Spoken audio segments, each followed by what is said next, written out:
Alright, welcome back to the channel. We're looking at the Austrian Grand Prix that happened a couple days ago.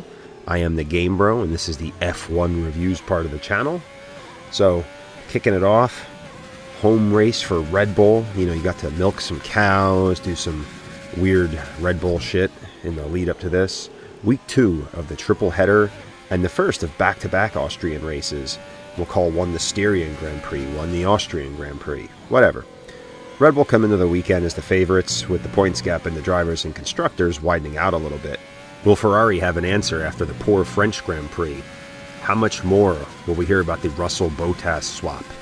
And new pit stop rules looming to slow them down. Also, Will Buxton is back after some personal time off, so Wiener Schnitzel for everyone. So let's dive right into the weekend with some poor weather potentially in the forecast as well.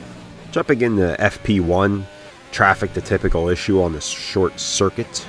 Not short circuit 2, fucking Steve Guttenberg. P1 was Max, P2 was a surprising Gasly, and Hamilton was in third.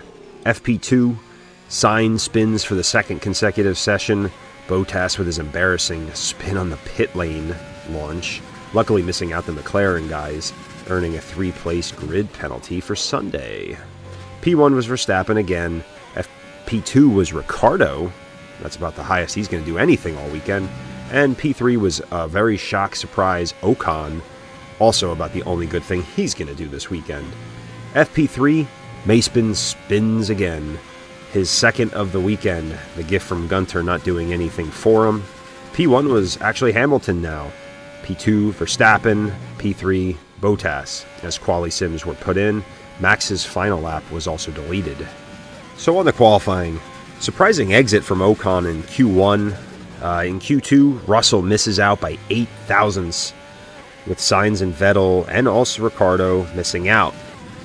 Norris and Perez set their times on the soft tires as Max and the Mercedes duo put their runs in on the medium to get through to Q3 and start the race. So we got some split strategies going on for the race. Q3, Verstappen puts down a monster lap for pole at 103.841, followed by Bottas and Hamilton, whose second lap was compromised by traffic on the outlap and dirty air behind the Ferrari, plus a bobble in the final sector. Norris was fourth ahead of the second Red Bull of Perez.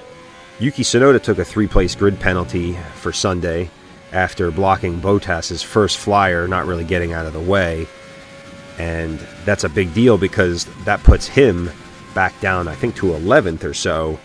And now George Russell gets to move up to P10 and get to be on the fresh tire strategy. On to the race. It's lights out and away we go. Max gets a good start, followed by Hamilton.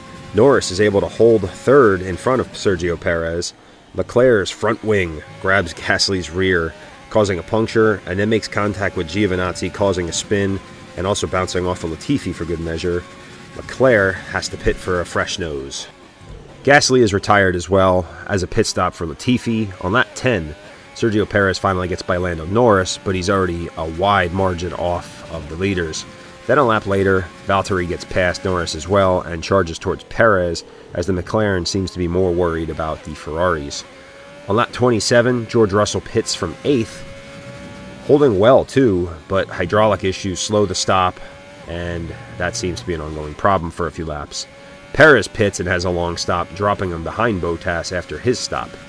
On lap 39, George Russell finally retires after multiple stops. Carlos Sainz, meanwhile, is running long and uses good timing of the blue flags to stay ahead of Alonso in the midfield train as Leclerc climbs back up to finish 7th and earn driver of the day for ripping off a free front wings. Perez makes a stop to try for fastest lap and chase down Bottas for a podium shot, but is denied both by Hamilton stealing it away on the last lap and also coming up to Bottas only in the final corner to stay in 4th. Max easily takes the win by a massive margin with time to stop for a victory burnout in front of the team. Lewis is 2nd, Bottas is 3rd, Perez 4th, Norris 5th with the Ferrari 6th and 7th. Rounding out the points, Stroll, Alonso, and Tsunoda. Ricciardo again, disappointing in 13th, offsetting Norris's good work. Max extends his points lead by another 5 over Hamilton as Red Bull also edge a little further away in the constructors.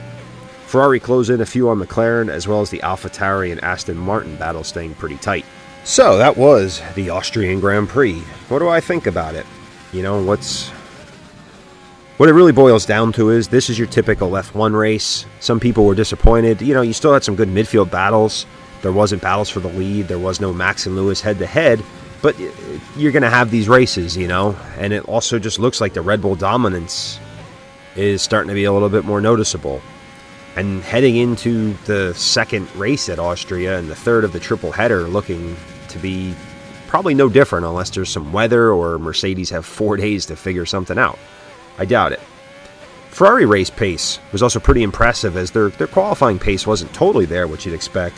But the fact that the strategy team, maybe they just got lucky, I don't know. But their race pace was pretty impressive. They took care of the tires. It was a bit of a boneheaded move by Leclerc to come across and get Gasly, but then again, he was probably pissed off from being forced off in that corner anyway. So, looks like they got something. I think France was just maybe a one-off. A couple other things. George Russell. Got a feel for the guy. Not my favorite dude, but man, another chance at points. This one wasn't a driver error. This was just, hey, you win as a team, you lose as a team, and unfortunately, Williams does a lot of losing as a team. So what's Mercedes going to do to try and answer this for the rest of the year? Everyone's tried to make claim that they're focused on 22, but I don't think Toto Wolff is going to let this one go quiet. You know, now they're talking about maybe bringing some updates, but at what point is it too late? You know, how far ahead will Red Bull be by the time Mercedes bring updates? Will they actually do anything?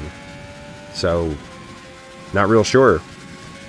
And other than that, you know, it wasn't a bad race. You got to see some, some good battles. If you watched the midfield battle, I mean, you were probably pretty well entertained. Leclerc's pass on Alonso, and Alonso also looking pretty sharp too as the season goes on.